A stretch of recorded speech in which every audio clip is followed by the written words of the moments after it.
ఈ పుణ్యాత్మ సంగతి మీకు తెలుసు తల్లి. మెదక్ చర్చి మీద ఒట్టు పెట్టి తప్పినోడు కాదు.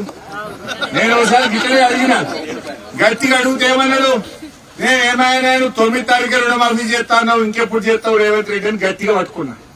గద్దెను ఎక్కగానే మొదటి సంతకమే రుణమాఫీ ఒక్కటే నా చేసి పారేస్తే అందరికి చేస్తా అన్నాడు. ఏమైనా 9 తారీఖు పోయి 5-6 నెలలు గడిచిపోయి ఇంకెప్పుడు చేస్తావు రేవంత్ రెడ్డి అని గట్టిగా పట్టుకున్నా.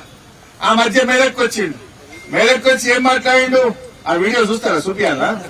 మెదక్ వచ్చి ఏం మాట్లాడిండంటే, నేను 7 రూపాయల అమ్మవారి మీద ఒట్టు పెట్టి చెప్తున్నా, మెదక్ చర్చి మీద ఒట్టు పెట్టి చెప్తున్నా, 15 ఆగస్టు లోపు రైతులందరికీ రుణమాఫీ చేస్తా అన్నాడు.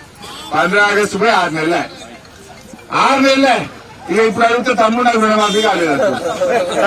మరి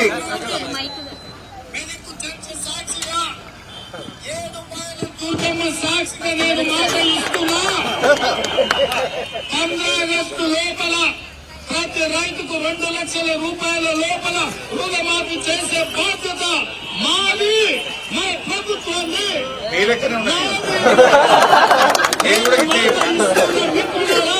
చూపియాలా? సాక్షిగా నేను మాట ఇస్తున్నా, 15 ఆగస్టు లోపల. దుర్గమ్మ ఒప్పుకుంటారా? యేసు ప్రభు ఒప్పుకుంటారా? అబద్ధం అంటే యేసు ప్రభు మాట మీద నిలబడితే దీవిస్తాడు, మాట తప్పితే